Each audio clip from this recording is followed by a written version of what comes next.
María Sten vino a México por primera vez en misión diplomática como agregada cultural durante la Segunda Guerra Mundial. Volvió a Polonia una vez liberada de los alemanes y regresó a México en sucesivas ocasiones hasta que se quedó a radicar en la Ciudad de México definitivamente. Obtuvo el doctorado en Letras por la Universidad Nacional Autónoma de México con la tesis Olimpo sin Prometeo. Fue profesora en la Facultad de Filosofía y Letras de la UNAM, donde creó la Cátedra de Teatro Prehispánico. Fue periodista, ensayista e investigadora. Se dedicó a estudiar la cultura mexicana desde distintas vertientes. En su obra, Vida y muerte del teatro náhuatl, buscó los vestigios del teatro prehispánico y el modo de pensar de los antiguos mexicanos en la literatura dramática a través de sus fiestas, del adiestramiento a los actores, danzantes y cantantes. Muestra, en la misma obra, cómo eran las fiestas palaciegas y aquellas en las que participaban las grandes masas. Para ello analizó vestuario, maquillaje, máscara, música, danza y poema. El libro Vida y muerte del teatro náhuatl fue publicado en México por la Secretaría de Educación Pública en 1974. Esto sitúa a la autora en un contexto académico y cultural mexicano en esa época. Dentro de su advertencia, la autora indica que se limitó al análisis de las manifestaciones literarias ligadas a la vida de la capital de la Nueva España durante la época colonial. Esto revela un interés específico en la intersección de las culturas náhuatl y españolas en el contexto del teatro colonial mexicano. Cabe destacar que dentro de los agradecimientos, la autora expresa su agradecimiento cordial a varios doctores y maestros mexicanos como Carlos Solórzano, José Rojas Garcidueñas, Luis Reyes y Cristina Conde, por su introducción al teatro hispanoamericano y su ayuda en la investigación y análisis del texto. Esto sugiere que la autora se apoya en el conocimiento y las perspectivas de eruditos mexicanos en el campo del teatro y la literatura hispanoamericana. El análisis de la vida y muerte del teatro náhuatl y su influencia en la literatura culta en lengua española posiciona a la autora como una estudiosa interesada en rescatar y analizar la herencia teatral indígena dentro del contexto de la colonización y la producción literaria posterior. Cabe destacar que la autora se posiciona como alguien que busca comprender la dinámica entre la tradición teatral indígena y la imposición cultural europea durante el periodo colonial. En el texto de María Sten se pueden escuchar varias voces además de la autora, quien incorpora activamente las voces de diversos cronistas, historiadores y críticos, creando un diálogo académico y ofreciendo una visión más rica y compleja del tema estudiado.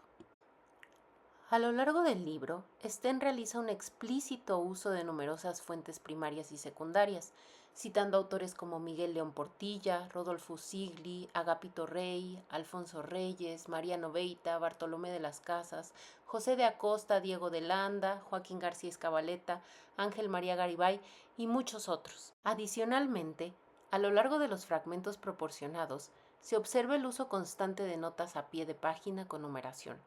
María Sten fundamenta su relato histórico sobre el teatro náhuatl a través de un uso extensivo y explícito de fuentes primarias y secundarias, las cuales son debidamente citadas en un aparato crítico de notas a pie de página.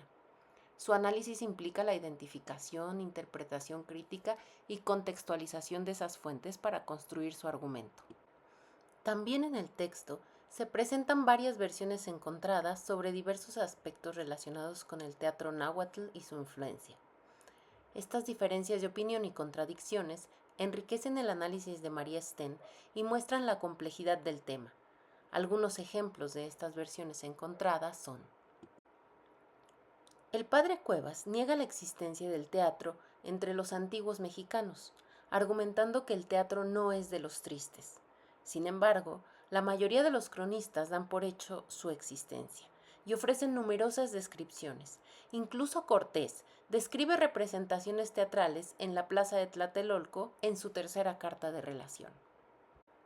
Cuevas sostiene que Cortés usó la palabra teatro por falta de vocablos castellanos equivalentes, pero Sten argumenta que hay razones para creer que Cortés conocía el teatro español y usó el término correctamente. Carlos E. Castañeda considera esta obra como la primera verdaderamente americana y escrita por el padre Motolinía. Sin embargo, tanto el padre Garibay como Rojas Garcidueñas desechan esta tesis. Garibay argumenta que Motolinía nunca escribió versos que se sepa y que la lengua y el estilo sitúan el coloquio en pleno siglo XVII. Rojas Garcidueñas coincide en una datación tardía a finales del siglo XVI o principios del XVII. En su análisis de vida y muerte del teatro náhuatl, María Sten concibe varios sujetos históricos, principalmente en relación con el encuentro y conflicto de las culturas náhuatl y española, así como la evolución posterior en la Nueva España. Sten los presenta como una civilización con una rica tradición teatral y religiosa antes de la llegada de los españoles. Describe sus fiestas como espectáculos ritos con profundas raíces místicas y simbólicas.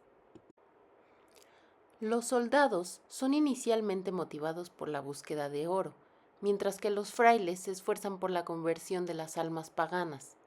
Sten resalta que, junto con las armas tradicionales, el teatro fue utilizado como un arma para la conquista espiritual. Sten describe la imposición de rigores por parte de la Iglesia y cómo esto influyó en la temática y la sensibilidad estética del teatro en la Nueva España. La censura se vuelve cada vez más estricta a lo largo de los siglos XVII y XVIII, prohibiendo obras no examinadas y atacando el teatro por considerarlo pernicioso para la moral y la religión. Se persigue el teatro religioso, indígena y posteriormente incluso el teatro religioso cristiano es objeto de sospecha. Sten señala la escasa penetración del mundo indígena en la obra de los dramaturgos coloniales en la lengua española. Debido a la situación sociopolítica, las diferencias religiosas y la prohibición de hablar de las cosas de los indios. Aunque algunos autores como González de Eslava utilizan elementos mexicanos en su obra, no aluden al drama de la civilización indígena. Sor Juana Inés de la Cruz es presentada como una excepción al introducir un personaje de la mitología mexicana en su obra, aunque de manera limitada. En siglos posteriores, autores como Eusebio Vela cristianizan a los héroes y dioses indígenas. Sten critica la falta de interés y comprensión del mundo indígena por parte de muchos dramaturgos coloniales. María Sten construye su narrativa en Vida y muerte del teatro náhuatl de una manera que combina el análisis cronológico y temático para explorar la transformación y eventual declive del teatro náhuatl tras la conquista española. La estructura del texto, tal como se revela en el índice, sigue un desarrollo histórico que se detiene en puntos clave para analizar fenómenos específicos. Se organiza en 12 capítulos, en donde avanza cronológicamente, deteniéndose en momentos y figuras clave para analizar la interacción entre las tradiciones teatrales, náhuatl y española. Aunque la obra puede ser de interés para un público general interesado en la historia de México, la profundidad del análisis, el extenso aparato crítico y la naturaleza de las preguntas planteadas indican que el discurso de María Sten en Vida y muerte del teatro náhuatl está primordialmente dirigido a estudiantes, académicos e investigadores de la literatura, el teatro y la historia colonial latinoamericana.